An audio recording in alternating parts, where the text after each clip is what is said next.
ಬದಲಾವಣೆಗಳನ್ನು ಮಾಡಿ ರಸ್ತೆ ಇಲ್ಲದೆ ಚರಂಡಿ ಇಲ್ಲದೆ ನೀರಿಲ್ಲದೆ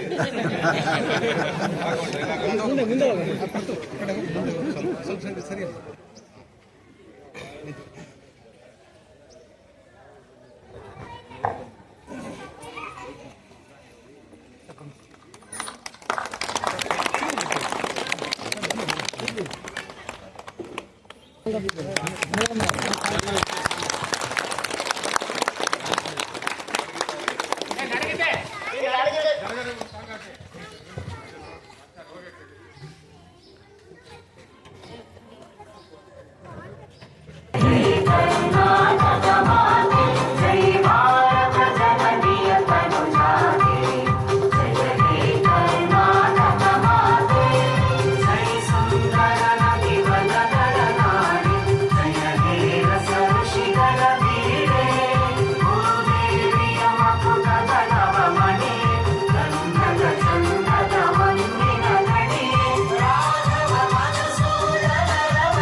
जय हिंद, जय कर्नाटक.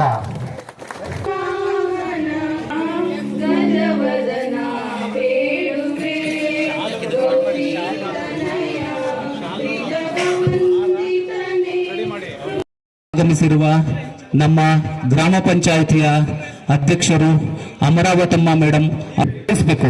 ಕಾರ್ಯಕ್ರಮಕ್ಕೆ ಆಗಮಿಸುವ ಗಣ್ಯರೆಲ್ಲರಿಗೂ, ಹಾಗೆ ಈ ಕಾರ್ಯಕ್ರಮಕ್ಕೆ ಆಗಮಿಸಿರುವ ಮುನಿಕೃಷ್ಣ ಸರ್ ವೇದಿಕೆಗೆ ಬರಬೇಕು. ವೇದಿಕೆಗೆ ಸ್ವಾಗತವನ್ನು ಬಯಸ್ತಾ ಇದ್ದಾರೆ.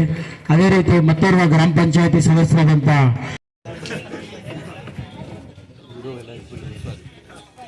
ಸಾಯಿ ಗ್ರೀನ್ವುಡ್ ರೆಸಿಡೆನ್ಸ್ ಅಸೋಸಿಯೇಷನ್ ವತಿಯಿಂದ ಕರ್ನಾಟಕ ರಾಜ್ಯದ 69ನೇ ರಾಜ್ಯೋತ್ಸವದ ಈ ಕಾರ್ಯಕ್ರಮದ ವೇದಿಕೆ ಮೇಲೆ ಇರ್ತಕ್ಕಂಥ ಅಧ್ಯಕ್ಷರಾದಂಥ ಅಮರಾವತಮ್ಮ ಅವರೇ, ವಿಭೂಲ್ ಜೈನ್ ಅವರೇ, ಸತೀಶ್ ಅವರೇ, ಮುನ್ರಾಜ್ ಅವರೇ, ಪ್ರಶಾಂತ್ ಅವರೇ, ಜೀವಿತಾ ಅವರೇ, ಪದ್ಮಾ ಅವರೇ, ಬಾಬು ಅವರೇ, ಮುನ್ಕೃಷ್ಣ ಅವರೇ, ಮಲ್ಲೇಶ್ ಅವರೇ, ಅಸೋಸಿಯೇಷನ್ನ ಎಲ್ಲ ಪದಾಧಿಕಾರಿಗಳೇ, ತಾಯಂದರೆ, ಮಕ್ಕಳೇ, ನನಗೆ ನಿನ್ನೆ ಕಾಣ್ತದೆ, ನಿನ್ನೆ ಬಂದು ಇವತ್ತು ರಾಜ್ಯೋತ್ಸವ ಬರಬೇಕು ಅಂತ ನಾನು ಹೇಳಿದ್ರು. ನಿನ್ನೆ ಬಂದು ಇವತ್ತು ರಾಜ್ಯೋತ್ಸವ ಅಂದರೆ ಆಗಲ್ಲಪ್ಪ, ಇವತ್ತು ನನಗೆ ಸಿಕ್ಕಾಪಟ್ಟೆ ಟೈಟ್ ಶೆಡ್ಯೂಲ್ ಬರ್ದಿಕೊಂಡಿದ್ದೀನಿ. ಮೊದಲನೇ ಪ್ರೋಗ್ರಾಮ್ ಇದ್ದಿಂದು ಬೆಳಗ್ಗೆನೇ ಮೈಕ್ ಕೇಳಿಸ್ತಾ ಇತ್ತು. ಯಾವನ ಬೆಳಗ್ಗೆನೇ ಮೈಕ್ ಹಾಕೋಣ ಅಂದರೆ ಈ ಸೌಂಡು, ಶಾಸಕರು ಬರ್ತಾರೆ ಬರ್ರಿ ಅಂತ ಅಲ್ಲಿ ಕೇಳಿಸ್ತದೆ ನಮ್ಮ ಮನೆಗೆ.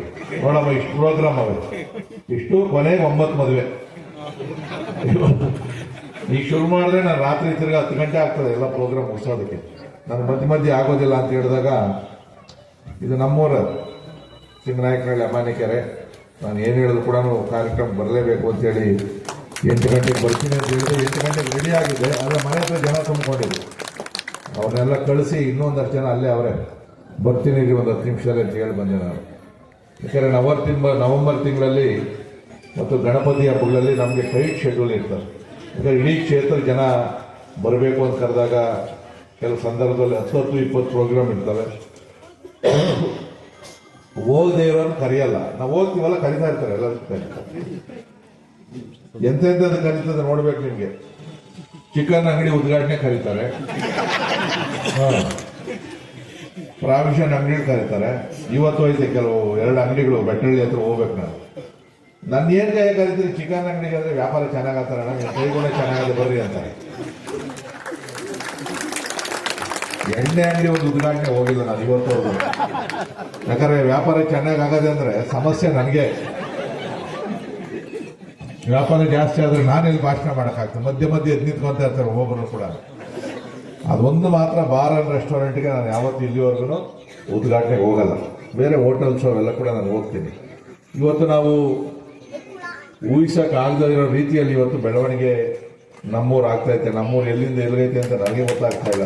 ಅಷ್ಟು ವ್ಯಾಪಕವಾಗಿ ಬೆಳೆದೋಗೈತೆ. ಅದರಲ್ಲೂ ಚಿಂತೆ ಆಗ್ತಾ ಇರ್ತಕ್ಕಂಥದ್ದು ಏನು ಅಂದರೆ, ಯಾರು ಡೆವಲಪರ್ಸ್ ಇದ್ದಾರೆ ಅವರು ಸರಿಯಾದ ರೀತಿಯಾದಂಥ ಪೂರ್ಣ ಮಟ್ಟದ ಡೆವಲಪ್ಮೆಂಟ್ ವರ್ಕ್ಗಳನ್ನು ಮಾಡಲಿಲ್ಲ.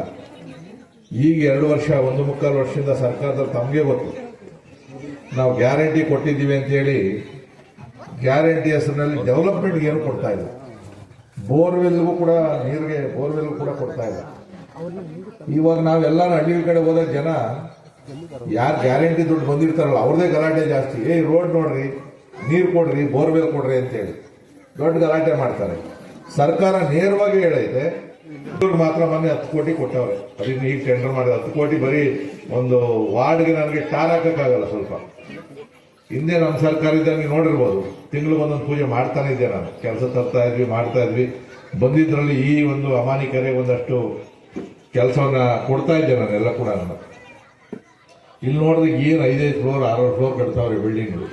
ನಾನು ಅದಕ್ಕೆ ನಮ್ಮ ಪಂಚಾಯತಿ ಮೆಂಬರ್ಸ್ ಕೇಳಿದ್ದೀನಿ, ವಾಸದ ಮನೆ ಕಟ್ಕೊಂಡಿದ್ವಿ, ಬಾಡಿಗೆ ಮನೆಗಳು PGಗಳು ಕಟ್ಟಂಗಿದ್ರೆ ಸ್ಟಾಪ್ ಮಾಡ್ರಿ ಅಂತ ಹೇಳಿದ್ವಿ. ಯಾಕಂದ್ರೆ ನೀವು ವಾಸ ಮಾಡಿರಿ, ಇದರಲ್ಲೇ ಬಾಡಿಗೆ ಕಟ್ಕೊಂಡ್ರೆ ನೀರೆಲ್ಲಿ ಕೊಡೋಣ?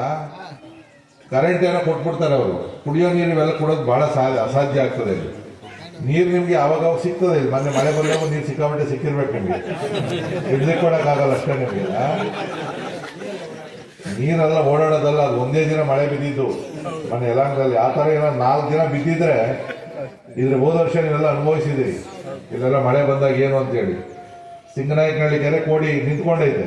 ಈ ಸದ್ಯಕ್ಕೆ ಮಳೆ ಅಷ್ಟಕ್ಕೆ ನಿಲ್ತು. ಯಾವತ್ತೂ ಒಂದಿನ ಮಳೆ ಬರ್ತದ್ರಿ, ಇಲ್ಲ ಅಂತಲ್ಲ. ಆವಾಗ ಈ ಬರೀ ಕೇಂದ್ರೀಯ ಕೋಟಿಗೆ ಹೊಡಿತಾ ಇದ್ವಿ, ಪೊಲೀಸ್ ಇಟ್ಕೊಂಡು ಕಾಲುವೆ ಮಾಡಿಸ್ತಾ ಇದ್ದೀನಿ ನಾನು. 1-2 ಪೊಲೀಸ್ ಜನ ಕೇಳಲ್ಲ ಅಂತೇಳಿ. ಆದರೆ ನಾಳೆ ಇದೇ ಪರಿಸ್ಥಿತಿ ಬರ್ತದೆ. ಯಾಕಂದರೆ ಇಲ್ಲಿ ನೀರು ಗದ್ದೆ ಜಾಗ ಇದೆ, ಸ್ವಲ್ಪ ಸ್ಲೋಪ್ ಐತೆ ಅಷ್ಟೇ. ಹೆವಿ ಮಳೆ ಬಂದರೆ ಭಾಳ ಬೇಗ ನೀರು ಫಾಸ್ಟಾಗಿ ಹೋಗಲ್ಲ. ಗದ್ದೆ ಮತ್ತು ಆರವಳ್ಳಿ ಕೆರೆ 2 ಈಕ್ವಲ್ ಆಗೈತೆ. ಸೊ ಇದು ಮುಂದೆ ಯಾವತ್ತಾದ್ರೂ ಒಂದಿನ ಸಮಸ್ಯೆ ಆಗ್ಬೋದು. ಮನೆ ಕಟ್ಟೋದು ಕಟ್ತೀರಿ, ಸ್ವಲ್ಪ ಹೈಟಲ್ಲಿ ಕಟ್ಕೊಳ್ಳಿ.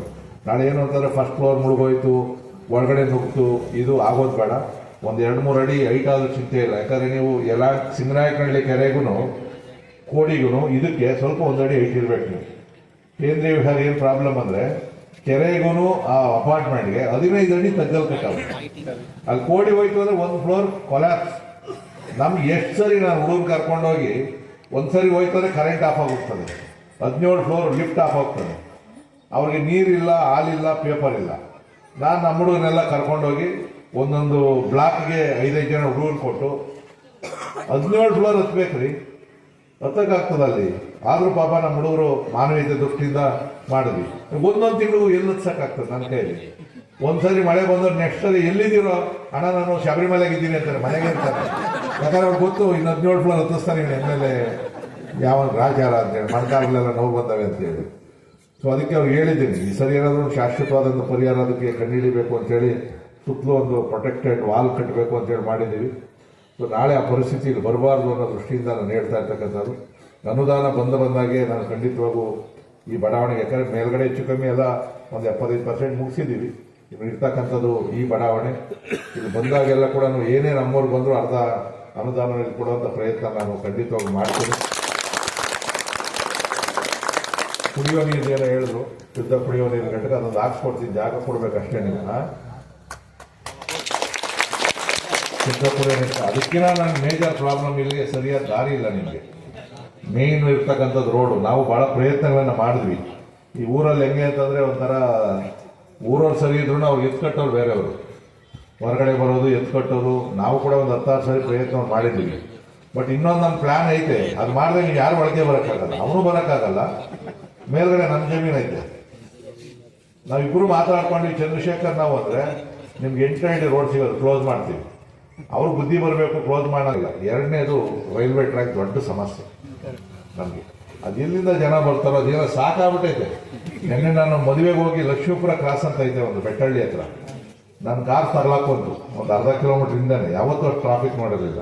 ಕೊನೆಗೆ ನಾವು ಗನ್ ಮ್ಯಾನ್ ಕಳಿಸಿ ಹೋಗಿ ನೋಡು ಸಿಗ್ನಲ್ ಏನಾಗೈತೆ ಅಂತ. ಸಿಗ್ನಲ್ ಏನಿಲ್ಲ, ಆಗ್ಲಿಲ್ಲ, ಗಾಡಿ ಮೂವ್ ಆಗಿಲ್ಲ. ಕೊನೆಗೆ ನಾನು ಇಳ್ಬೋದೆ, ನೋಡಿದ್ರೆ ಏನು ಅಡ್ಡಾದಿಡ್ಡಿ ನಿಲ್ಸ್ಕೊಂಡು ನಿಂತಾರೆ, ಪೊಲೀಸ್ ಇಲ್ಲ, ಯಾವನೂ ಇಲ್ಲ. ಕೊನೆಗೆ ನಾನೇ ಎಲ್ಲ ಒಂದಿಬ್ರು ಬಾರಿಸಿ ಅದೆಲ್ಲ ಅಪ್ಪ ತರಕಾರಿ ಅಂಗಡಿಯೆಲ್ಲ ರೋಡಲ್ಲಿ ಇಟ್ಟರೆ ಎತ್ತಿ ನಾನೇ ಎತ್ತಿಸಿ ಕೊನೆಗೆ 35 ನಿಮಿಷ ಸರ್ಕಲಲ್ಲಿ ನಿಂತ್ಕೊಂಡೆ. ನಾನೇ ಫಂಕ್ಷನ್ಗೆ ಹೋಗ್ತಾ ಇದ್ದವ್ರು ಮಾಡಿ ಸ್ವಲ್ಪ ರೋಡ್ ಕ್ಲಿಯರ್ ಮಾಡಿ ಆಮೇಲೆ ನಮ್ಮ ಕಾರ್ಯಕರ್ತರು ಕರೆದು ಸ್ವಲ್ಪ ಹೇಳಿದ್ದೆ. DCP ಟ್ರಾಫಿಕ್ ಫೋನ್ ಮಾಡಿ ಅವ್ರಿಗೂ ಬೈದು, ಮೆನ್ನಿಲ್ಲ ಸರ್ ಅಂತಾರೆ. ಈ ಸರ್ಕಾರದಲ್ಲಿ ಮೆನ್ನಿಲ್ವೋ ಏನಿಲ್ವೋ, ಒಟ್ಟಿನಲ್ಲಿ ಜನ ಅಂತೂ ಓಟ್ ಹಾಕವ್ರೆ. ಮೊನ್ನೆ 3 ಗೆಲ್ಸವ್ರೆ. ಮಾನವ ಮರ್ಯಾದೆ ಇರ್ಬೇಕಲ್ಲ. ಈಗ ಏನಾಗೈತೆ ಅಂದ್ರೆ ನಮಗೂ ಒಂದೊಂದ್ಸರಿ ಎಲೆಕ್ಷನ್ ಅಲ್ಲಿ ಕಾಸಿದ್ರೆ ಓಟ್ ಹಾಕ್ತಾರೆ ಅಂತ ಅನ್ಸ್ಬಿಡ್ತದೆ ನಮಗೆ. ಆದರೆ ನಮ್ಮಲ್ಲಿ ಹಂಗಿಲ್ಲ ಬಿಡ್ರಿ. ನಮ್ಮಲ್ಲಿ ಕೆಲಸನೂ ನೋಡ್ತಾರೆ, ಎಲ್ಲವನ್ನೂ ನೋಡ್ತಾರೆ ಅದರಲ್ಲಿ. ಆದರೆ ಈಗ ಈ ನೋಡಿದಾಗ ಜನಪ್ರತಿನಿಧಿ ಏನು ಅನಿಸ್ತದೆ, ಓ ಕೆಲಸ ಏನು ಬೇಕಾಗಿಲ್ಲ ಇವ್ರಿಗೆ, ಆ ಎಲೆಕ್ಷನ್ ಟೈಮಲ್ಲಿ ಏನೋ ಒಂದು ಮಾಡಿದ್ರೆ ಓಟ್ ಹಾಕ್ತಾರೆ ಅಂತೇಳಿ ತಲೆಯಲ್ಲಿ ಬಂದ್ಬಿಟ್ರೆ ಏನು ಕೆಲಸ ಆಗಲ್ಲ. ನಾನು ಸಂಡೂರ್ಗೆ ಹೋಗಿದ್ದೀನಿ, ಚನ್ನಪಟ್ಟಣಕ್ಕೆ ಹೋಗಿದ್ದೀನಿ ಎಲೆಕ್ಷನ್ ಕ್ಯಾನ್ವಸ್ಗೆ. ಚೆನ್ನಾಗೂ ಕೆಲಸಗಳಾಗವೆ, ಕುಮಾರಸ್ವಾಮಿ ಮಾಡಿದ್ರು. ಆದರೂ ಜನ ಸೋಲಿಸ್ತು. ಒಂದು ಸಮುದಾಯ ಒಂದು ಕಡೆ ಸೇರ್ಕೊಂತಾರೆ, ನಮ್ಮಲ್ಲಿ 10 ಕಡೆ ಸೇರ್ಕೊಂತೀವಿ ನಾವು. ಇದೊಂದು ದೊಡ್ಡ ಸಮಸ್ಯೆ ಆಗಿರ್ತಕ್ಕಂಥದ್ದು.